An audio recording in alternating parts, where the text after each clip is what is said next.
Welcome to Gospel Tangents, the best source for Mormon history, science, and theology. I'm Rick Bennett. We're continuing our conversation with geologist Jerry Grover. This time we're going to push into the stars. We're going to talk about the star in the Book of Mormon.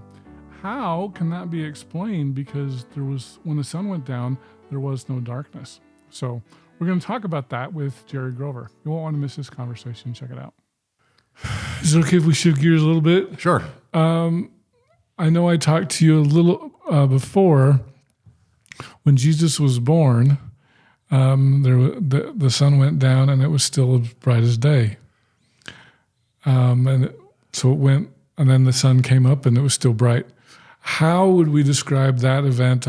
Would you call that geological, or would that be astrological? If I actually sold books, which I don't do because all my books are free, I'd tell you to wait for my next book and then make you buy it. Are you coming out with a book? Yeah. Oh, I didn't realize that. Yeah. Mm-hmm. And I actually have an article up on my academia. I put out, as I'm working on my book, I put stuff different up for peer review, and because all my stuff, I pay for peer review and everything, and get book reviews if people want to. But essentially, yeah, I have explained that. There's another fellow published on academia.edu. Yeah. It's 2 days of brightness and the stars of Bethlehem and the stars. So I look at all the events at the time of Christ. Now, there's another fellow published who kind of exchanged ideas, who has partially similar, but essentially what you're looking at for the night of brightness is what I call it. Is, again, I lay out the parameters. What does the Book of Mormon say, right? Okay, so what are the parameters of the event? There were lights, talks about signs and wonders, not just the brightness. Mm-hmm. It had to occur for at least, sundown till the next morning, so it had a period of time it had to lapse. And then the other thing is, they didn't see it in Israel, right? Yeah, it wasn't dark in Israel. Chinese didn't document it, who document astronomy. So it's actually got to be more of a local duration and a local event. Mm-hmm. And really so I actually looked, it says, okay, supernova, could that be the star light? No, because supernovas last too long. They're observable by all. So basically, there's not a lot of things that survive. Meteor shower, well, yeah, but you'd have to have so bright, and they periodically occur as the sun as we pass through an old comet tail, so they're actually predictable. So they wouldn't be some strange event. They may have been part of it. I'm not saying it wasn't, but and also Mesoamerica, if that's their premise, you have to actually look when meteor showers occur, and they're usually after midnight because the Earth has to run into them. Into the dust. I mean, you can pull some from the backside, but that's why most of your meteor showers the big ones are after midnight. So that doesn't really work either, right? Because you have to have brightness from dusk to dawn. Right. So, but the one event that does work is a coronal mass emission or ejection. And what happens is about, the solar cycles, I think it averages about 11. It's like 9 to 11 years. What happens is you have the magnetic poles or the magnetic alignment of the sun shifting, and when it happens, it can throw out solar flares. And coronal mass emission is not a solar flare. It's bigger. It's a huge just swinging out of all this plasma that then travels, and it hits the magnetosphere. It actually warps the magnetosphere. And there was we've had a few more recent ones, and it creates electromagnetic problems even down to the surface of the Earth, right? And so you can actually, it's a concern of the power grid if we have one of these things. People are looking at it. Because there was one in the late middle 1800s, a Carrington event, which when it came, it actually caused, and what happens is when it shifts the magnetosphere, the northern lights go on supercharge and they move south. And so when this event happened, there were all the northern lights, supercharged northern lights, weird domes and shaped things occurred in Mesoamerica. And there was also brightness. They thought it was daytime. Gold miners got up and were starting to mine. They didn't thought middle of the night. So it actually did create. When did this happen? It was 1859, 1869. Okay. It can be, but it's called the Carrington event. You can just look on Wikipedia. And it actually interrupted all the telegraph, They couldn't. In fact, it was so powerful. I mean, like guys got shocked. The telegraph operators got shocked, and there was enough residual electricity in the line that they could still use it, just from the electricity from the event came down. And so, yeah, so it's a known documented. And if you look at it, it only occurred on one side of the Earth because it was a short duration, 12 hours. It was actually 2 in a row, that event. And so that actually explains both the brightness and the signs and wonders, which they had not seen, right? I mean, and is it like the Northern Lights or something like that? Yeah. So the Northern Lights, number one, it wasn't just your standard Northern Lights. They were crazy because you had all this plasma, because that's Northern Lights are caused by ions from when the solar wind or the plasma hits the magnetosphere, and then these, some of the ionization drops into and that's why up at the pole you see them, because they go to the North Pole, because that's where the magnetic flux field is found. So it actually changes the magnetosphere, and so it shifts. And the auroras are like in a band, right? They typically occur in a band that fluctuates, but it just pushed the whole band south. And so what they were seeing again for Mesoamerica would have been a disaster, because you see snakes in the sky, which to them have a religious connotation, right? Green snakes, Quetzalcoatl, who knows, I mean, it just, for them, it would have caused them to panic because of all nobody sees, anciently, they look at nature and religion as the same. When they have some unexplained event, it's usually some religious sign or something. Right. Yeah, so that does explain. And then the other question was a star, right? Right. And, I actually I used the Book of Mormon because I looked at that event and I said, okay, it's obviously a ritual day they picked to kill people. So Mesoamerica, that means something was supposed to happen on that day, special, right? They picked a day to kill them. Kill these prisoners. Like the summer solstice or spring solstice or something like that. Yeah, what? So, but then there's a verse just before that says there was this uproar throughout the land. It's the only time it's ever used in the Book of Mormon. In Mesoamerica, that's what they do before a solar eclipse. They come out and they make dogs howl, they pound drums, they scream, because what they're trying to do is they believe that a snake or even a jaguar in some areas is eating the sun. And then they also sacrifice people. The Aztecs sacrificed prisoners, and they were light-complected, or albino prisoners, interestingly enough. That was the special ones. Not saying the Nephites were that. I mean, they probably didn't look all that different, but who knows? So I said, okay, that looks like that looks like a solar eclipse date. So then I went into Mesoamerica. I mean, I looked at, because we know when all the solar eclipses and the map, you can actually, there's a whole website or book that has every solar eclipse all the way back historically.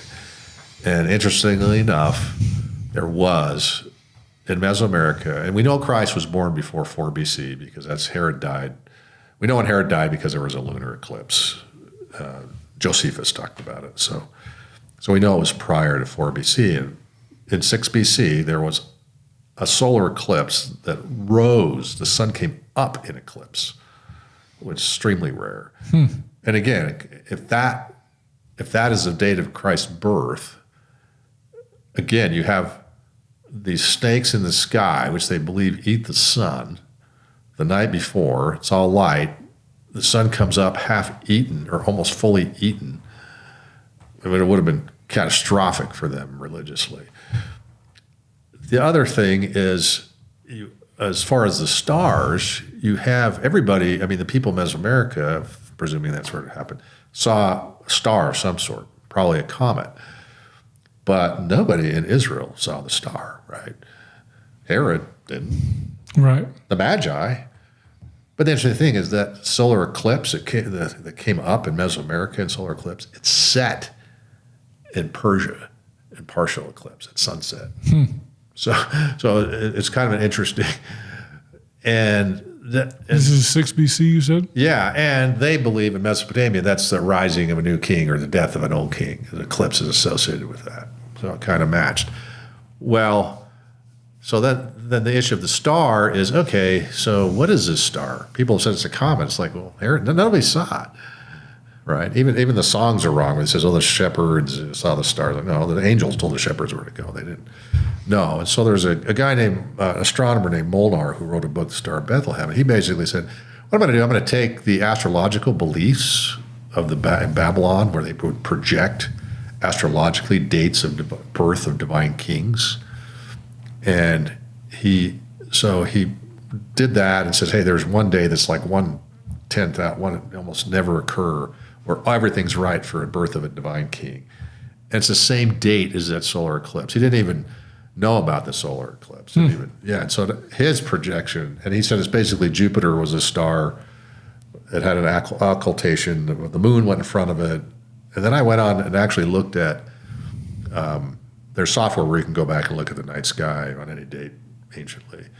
So I brought that data up, and it was interesting because you actually had all of the planets aligning in a line. Even Uranus, which I'm not even sure they knew exactly was a planet back then.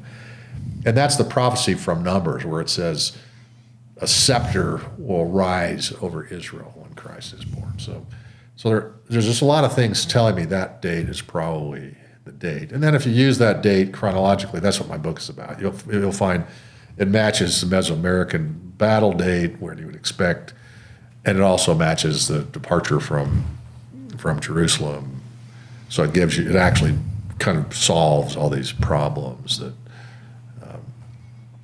And then again, kind of on this issue of the signs and wonders, kind of the funky thing is, I did do a translation of the characters document, which is actually part of it was basically a summation of the prophetic calendar. So it actually has the event, and it uses kind of these two snake, which means brightness for the Egyptian, and they're two squiggly lines. Actually, the way they write is two squiggly lines, which kind of looks like the Northern Lights, So it actually kind of is graphically, the glyph is actually kind of seems to match. Again, that's kind of a little bit, that's more of the linguistic, but right. So yeah, so I do have a complete explanation for the night of brightness and the signs and wonders, and it actually matches what you might expect. I did try to find evidence of it. They do think that there is a change in the carbon-14 based when they have these events. The Carrington event didn't generate it, but there was another one. I tried to go back and look for when Christ was born to see whether I could determine that. The data wasn't definitive. They hadn't broken it down enough for me to tell a particular year. When they use the dendrochronology is how they establish the curve for the carbon-14. They get trees and then take the different carbon out of that ring, and then they count it back. So I couldn't really find that kind of evidence, but I'm not sure you would expect it, because the Carrington event didn't have it. Right. So can I say that there was a coronal mass emission on that date? No, but at least the event, from what we know of the event, it does describe what the Book of Mormon indicates. Would it have had an impact on plants then, do you think, or no? No, not really, because it's very short term. Okay. And interestingly enough, the funny thing is, like the northern, it did say they heard something. They heard the signs and wonders seem to hear, and the northern lights do make like a snake hissing sound. So that even that matched. I mean, it's not the northern lights themselves. What happens is, because they're too high, so you wouldn't hear it. But there's kind of this. What they figured out, they actually did a big study where the ions drop, and then they hit like an atmospheric layer not that far up, and then it's like a capacitor, and then they release their charge, and then it makes this crackling, hissing sound. And so that's been reported by a lot of people historically, but they never figured it out. They're like, this couldn't be the northern lights, because they're clear up there, they're stratosphere level stuff. And so anyway, so even that element of the description of the event in the Book of Mormon is supportive of that. So another little detail. Very interesting. Yeah, so that is kind of why I say I do spend a lot of time on scientific issues and linguistic issues. I don't spent a lot of time on chiasmus or So all these other things. I'm familiar with them, and I mean, I'm like the original text of Skousen. I've donated to that project, and I'm actually talking to him about doing an original text on the Book of Abraham. It needs to be done, which would solve a lot of these. Which one was first, and which the A or the B text. I mean, I do think those are valuable, kind of linguistic things that kind of fall within my bailiwick. You're friends with Brian Stubbs, right? Yeah, I actually see Brian. I paid for all of his book. He found basically Semitic and Egyptian in U.S. Tech and a significant amount, like 1,500 terms, and it's also following all the historical linguistic rules, right, of sound shifts and everything. And so, but he didn't. He taught at a small college, didn't have access to money, and he's. You can't, it's just like my stuff. I couldn't write an article. It's too big. There's too much. I have to write books because it's too voluminous, right? I can't just look at the geology of Mesoamerica in one article and try to get it in an interpreter. And number one, I have to wait for 3 years for it to come out. I'm already on to 2 books done by the time, you know what I'm saying? Yeah. And plus they kind of want to own copyright. I'm like, no, I just want to own my own stuff. But so Brian, I basically said, listen, you got a lot of research. He'd been working on it for 30 years. I said, he says, well, I need to get it organized. I said, well, okay, let's hire a staff. We'll give you money for a staff. I'll pay for the publication of it. You own the copyright. I don't care. I only asked that I'd be able to put it up. Well, I put it up kind of for free, but I actually paid him for every download that he got. Just my own money, I didn't get any money. It's all for free. But wow. Yeah, and so because that was a piece of work that I thought was very important. He couldn't really get any funding from anybody to get it out there. He does have a little book that he sells that he kind of for the layman, but the big, huge book that most people, can't. It's written for linguists, so it's hard to.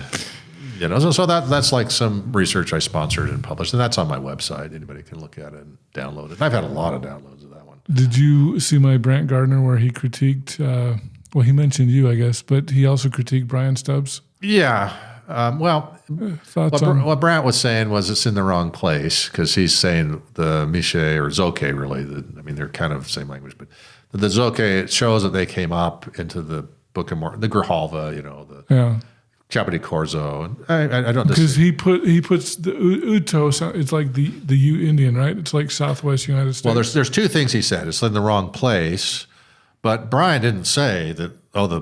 This may be a migration of Nephi. There's all kinds of plenty of U.S. Tech just kind of we don't have a map, but it kind of goes. Aztecs spoke it. They still speak, and they're still Nahuatl speaking, and it kind of goes up all the way to the Hopi, and then there's a few little tribes in California, but like Navajo is not Aztec. So it kind of trails up there. So there's 2 issues. One is it in the place where the Book of Mormon took place? And it's like, well, there's not really tons of evidence, but actually some of the Maya, the people looked at that and they said, hey, there's loan words coming in from Nahuatl really early. So it seems like there may have been Nahuatl speaking people down because you don't get loan words unless they have some close proximity, right? So there are some, and no one's really looked at great detail. To be honest with you, it's not, the research, archaeological and linguistic is just whoever wants to work on it. It's not like it's really organized and well funded. I mean, there's only like 25 U.S. Tech people or something that know anything, that study it, right? So it's not, and they don't care about Book of Mormon and where it came from. So I would say that there's actually some evidence that there actually was some proximity down, in the Grijalva or Book of Mormon area that Nahuatl may have been there, also you have all these migrations to the north, so it may have been up in Aztec area because of an earlier, you have Hagoth and all the apostates. They always go north. I'm sure some went south, but mostly north. So, and it's where you would expect it along the Pacific coast, that they migrated up there. So what he's finding may not be the residual of the Book of Mormon people, but it may have been somebody that left that then, kind of grew. And then The other thing he said as well, the evidence is they came from north to south. That's what some believe, but there's some Judeo-Aztecanists, and based on corn didn't come from north to south. Corn was domesticated in Mesoamerica and then went up. And so they have early words for corn. So it's pretty clear. It seems like actually the migration of the language went from south to north, not north to south. Again, it's not anything that's has some volume, a treatise, but I would say there's evidence contrary to what Brant is saying, that some of the Aztecanists are saying, that would indicate that actually does make sense, what Brian is saying, that it did originate in the South. Didn't necessarily mean that, that particular, Nahuatl came from the Book of Mormon. It may have come from persons that migrated long before the Book of Mormon people got wiped out.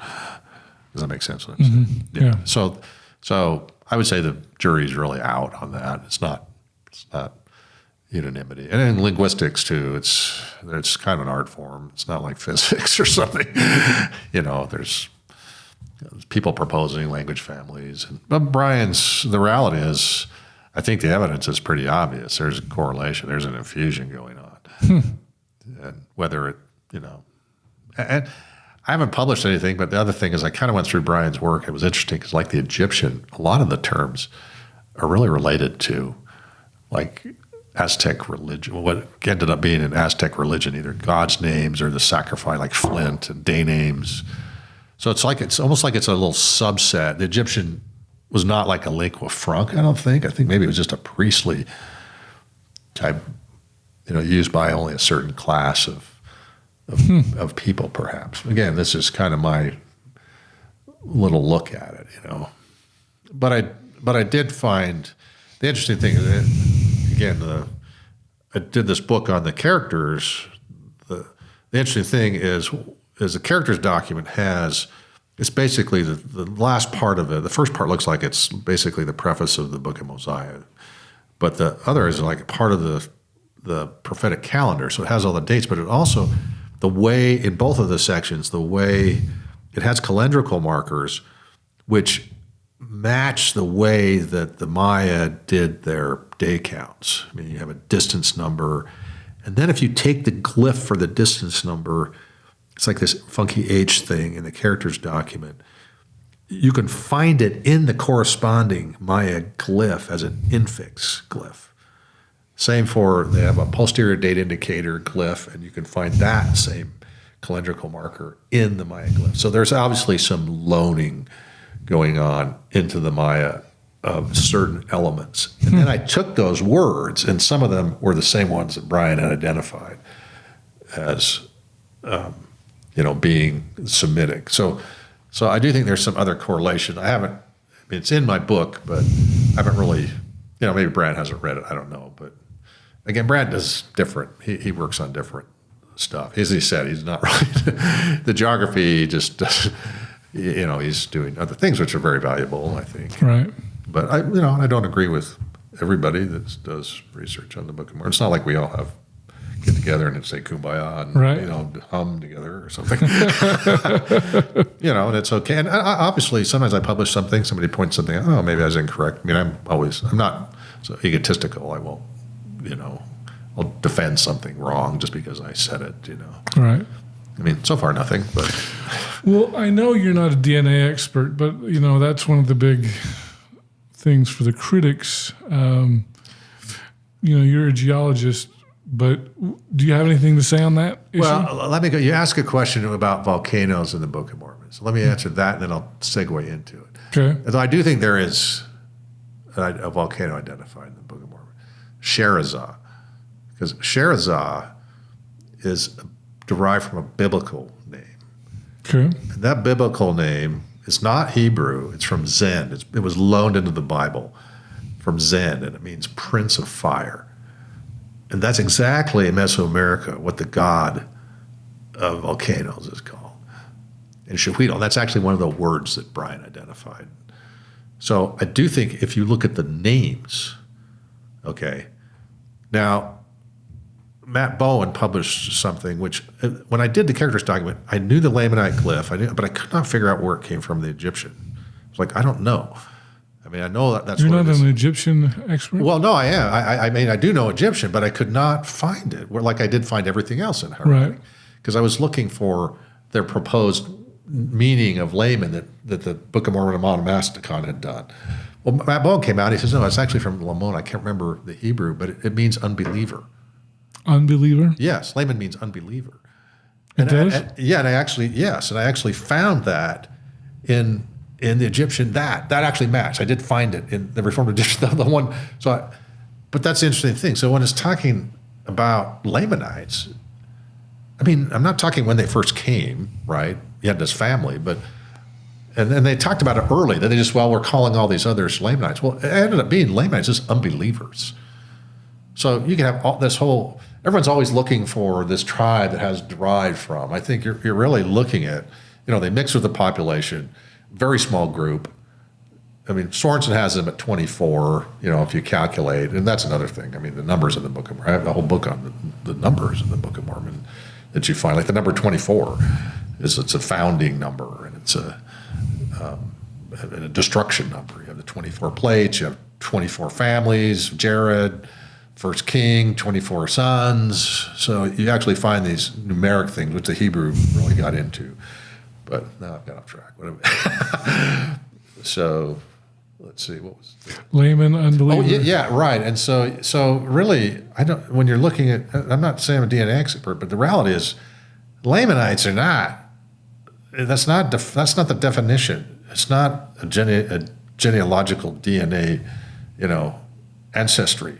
It's just anybody that didn't believe was classified Lamanite, and probably culturally. I wrote a book showing that the sacrifice of Abinadi and the prophecies of Abinadi actually match all the year prophecies in one of the Maya year-bearer years.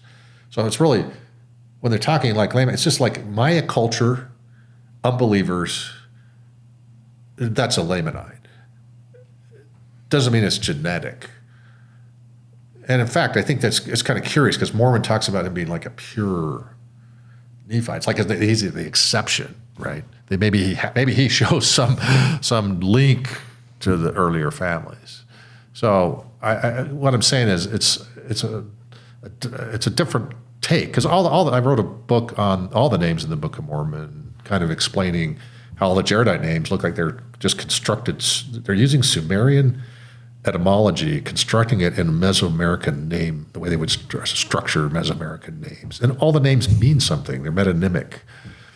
So if you're looking at the Book of Mormon, the names, and were they assigned after the fact? I don't know.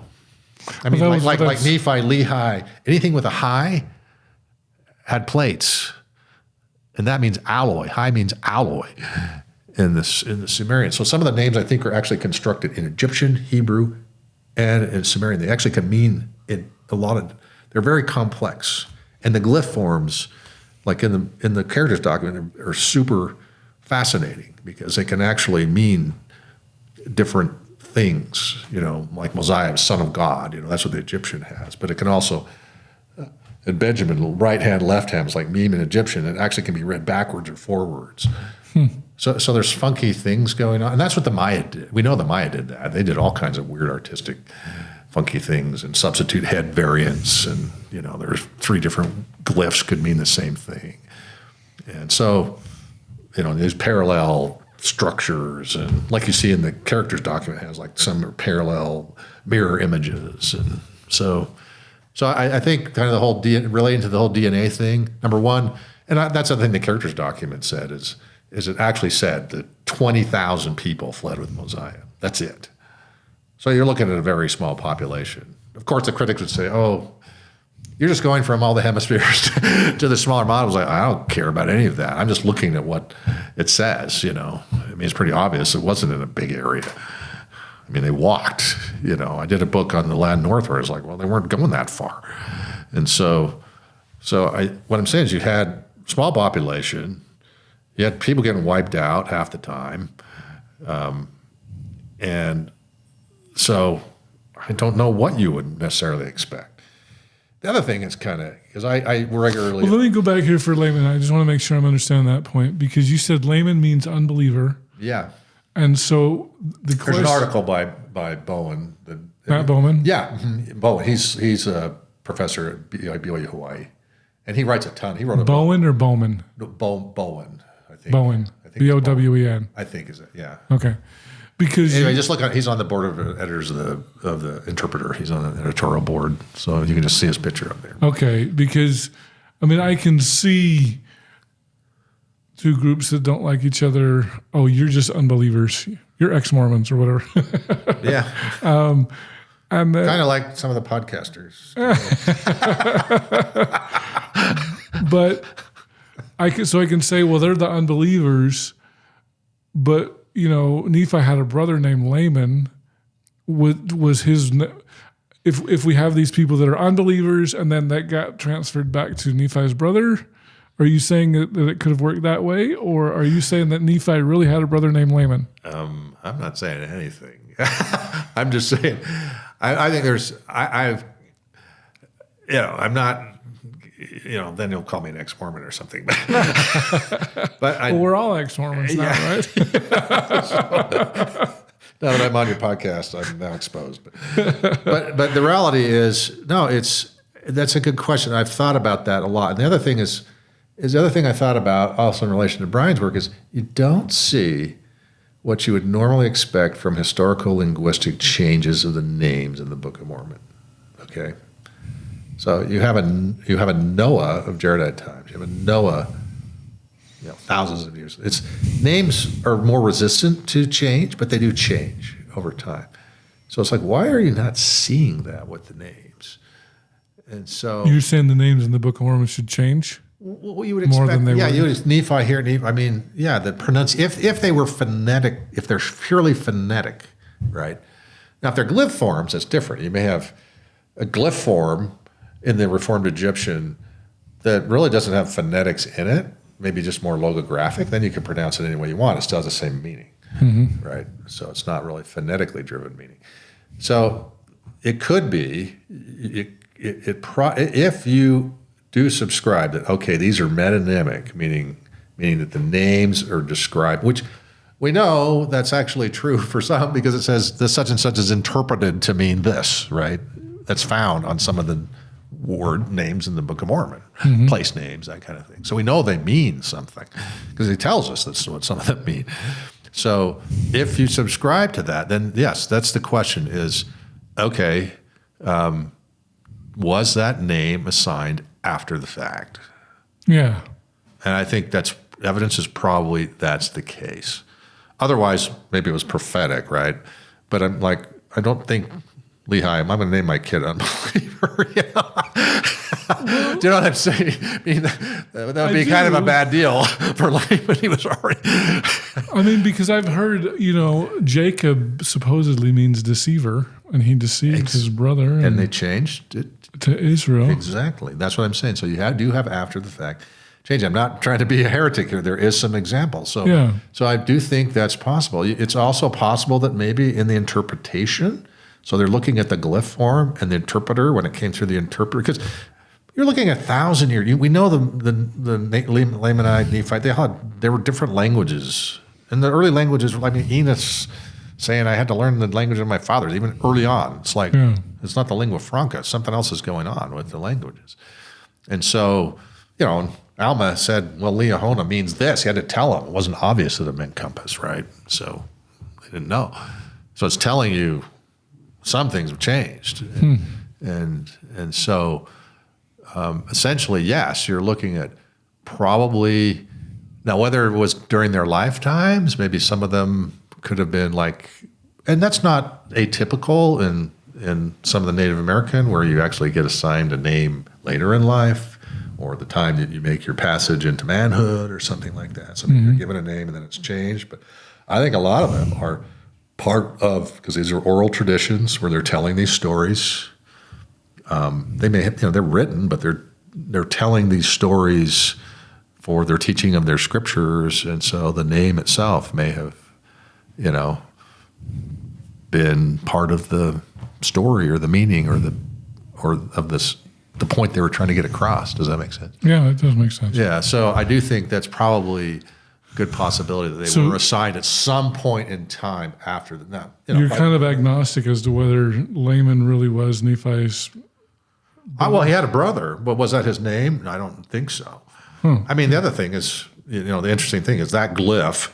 I mean, I don't know if you got mixed company here, but that glyph, the glyph in the Reformed Egyptian for Laman, for Lamanite, it means dirty, filthy in Egyptian. And in, Mesoamerica, it's found means basically crap or worse shit. That's the meaning.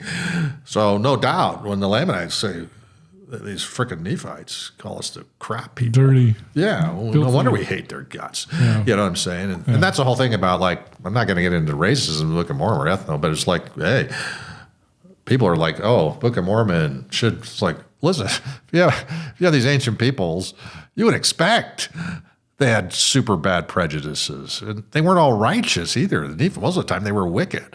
So you wouldn't expect, them to not have racist stuff. Now, whether, curse from God, that's a whole other question. But the fact that they would, be prejudiced against these other people and racist, not really racist, but at least ethnocentric, that's not at all surprising. In fact, that to me tells me it probably is an ancient text, because that's what you would expect.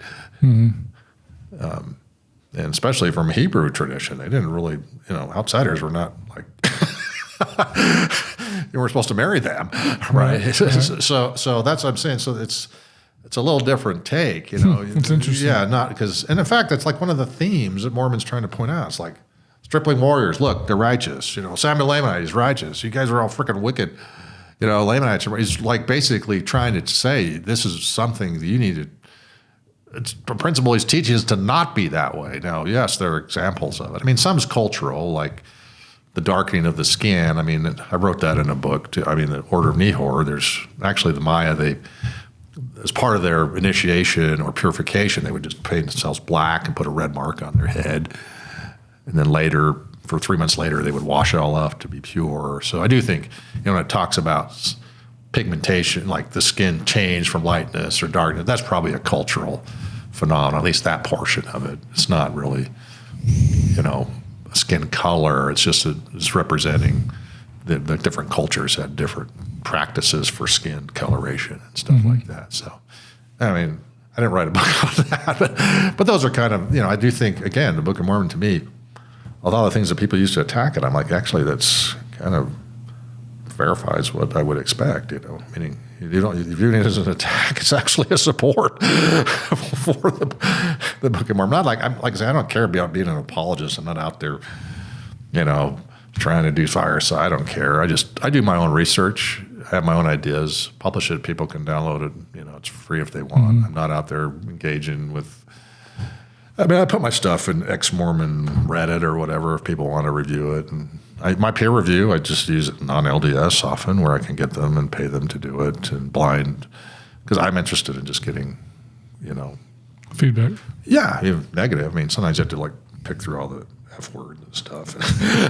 But if they have a point, I'll take it out. It's valid. I don't just discount it because they're angry or something. But yeah, so for me, it's not like they say, well, you're an apologist. Like, I don't care about any of that stuff. I do my own research. I write it. I sponsor ones that I think are valid. Yeah, I mean, there are interesting research that doesn't have any funding. I'll help it out sometimes, and that's kind of what I do. And I do, like I said, I do mostly scientific and linguistic. I get into some of these other areas, and I've been down to Mesoamerica, tooled all around, and so I do know the geography. And then in my books I get into archaeology and all these other things. It's not like I don't look at those, but still I'm not going into some of the textual stuff very heavy. But I do get into it, like the names. I did write one on the names because, again, my kid kept asking me, well, these names are all found in New England or something. I'm like, I don't think so, So I was like, well, let's look at the names. And then I started asking these questions. And then, what does Coronal mean? What does Qumran mean? Can I find meanings for those? Ziph. I did a book on Ziph. and the metallurgy of the plates. That's where, and we found it. We found Ziph in an enclave of basically Aramaic in Iran from the first exile. They stayed there, and that word came up, and it means like false gold or gold-plated Ziph, right? So I can actually put it back at the time of Nephi, or of Lehi's departure. And it's kind of fun again, like in Arabic, it's like the money of the genies, of the jinn in Abkar, the evil place. So the fact that Noah would have Ziph is like, it actually matches what you would expect. And they use it to adorn buildings. So, I mean, it actually matches pretty much the Book of Mormon. So it's like I looked at that. Kiralam, again, I'm looking at Sumerian constructed. Kuda means mountain. Lam means sheep. Kuda is like also wool or loom. And then you have Qmam. Q means plow. Mam means beast. So like alpaca and a llama probably. And the reason that they were left that way is because camelids were not, domesticated till after the Jaredites already left. So that's why they had to construct a name for them, because they didn't really have a glyph form available to them. Does that make sense? Yeah. And so I go through all the unknown words, even the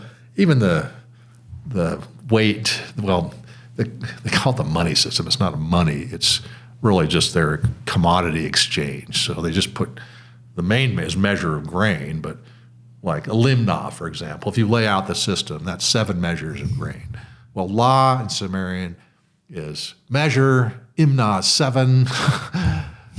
Yeah, so, and I can go, Shiblam's like half, and so even those, so all of them I have reasonable explanations for constructing all that. So I do think all the names in the Book of Mormon have meaning. Now some it's kind of hard to figure out because we don't know much about the character, right? It's just one of the persons that led 10,000 in the final battle. We don't know anything about him. So you can't really, it's kind of hard to say, okay, it means, here's the story around this guy or something. They probably had one, at the end. They probably Mormon probably even did it at the end. So, so it's kind of, I do think you have to be careful when you're, these definitions of DNA. It's like, listen, you only had 20,000 at the time of Mosiah. They clearly weren't, when they came in, there were other people here. I mean, the first clue is they said, well, there's the wild goats and the goats. Well, okay, somebody domesticated them, right? So there's just some obvious clues that are pretty clear. Somebody was around. Mm-hmm. And then, and then you have basically a lot of being wiped out. You have just unbelievable. So it's kind of interesting because I actually do spend quite a bit of time on updating Wikipedia just myself because I'm not paid, and so I like the pre-Columbian contact page. For years I keep putting up. Listen, you've got all this evidence of Polynesian contact, right, in South America. Oh man, people. No, it's impossible. It's impossible. Well, they finally found the DNA recently in Polynesia of Columbian Indians. So it's taken this long to find something that was even a lot of other people were saying, look, there's evidence of some contact. I mean, especially it didn't make any sense. You have them going all the way across. They find Easter Island.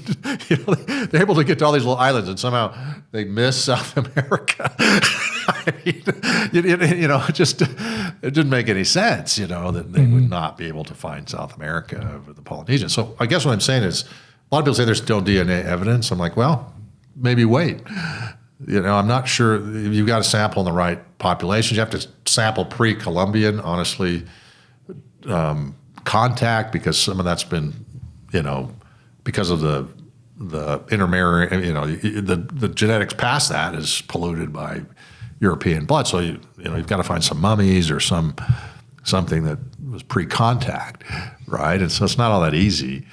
So I'm not saying it will be found, but I wouldn't be surprised if somebody pops up with something. Mm-hmm.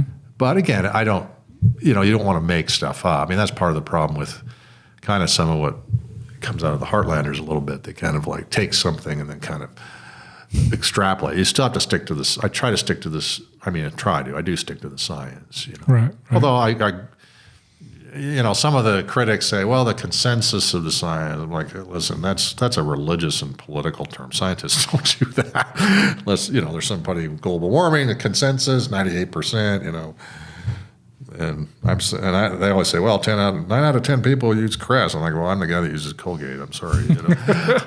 So what I'm saying, science, there isn't unanimity in every area of science on all topics, and there's softer science, and there's physics is a harder science, and archaeology is more of a softer, because it's subject to a lot of, interpolation, even geology.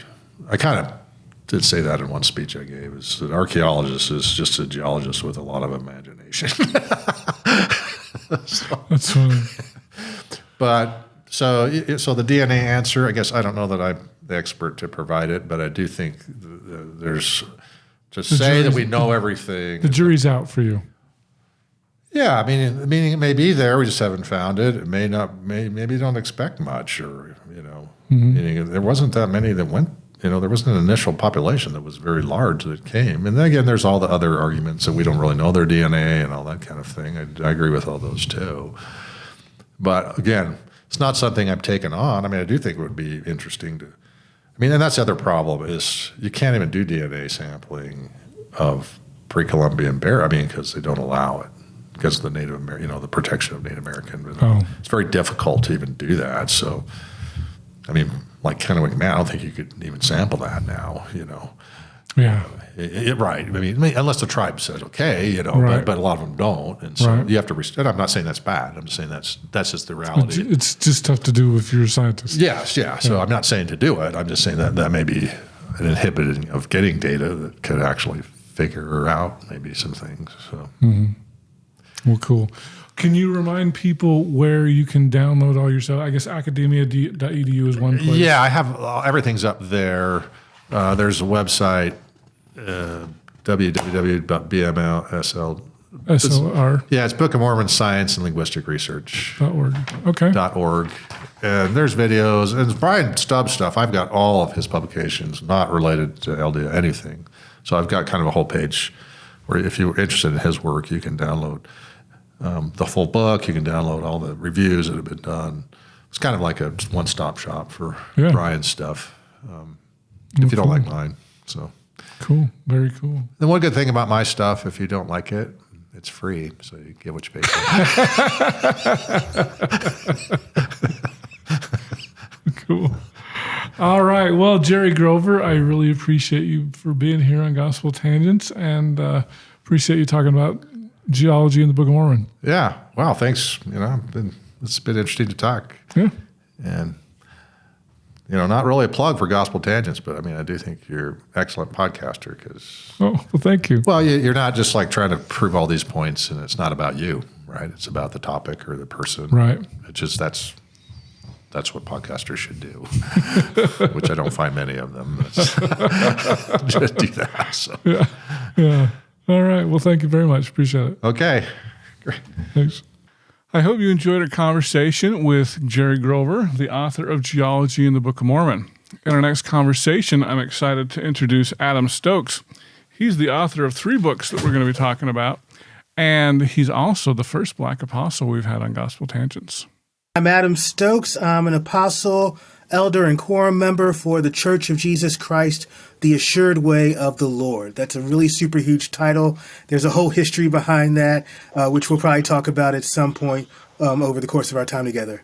If you like what we're doing here on Gospel Tangents, please become a paid subscriber at gospeltangents.com or patreon.com/gospeltangents. We've got full transcripts on our website at gospeltangents.com.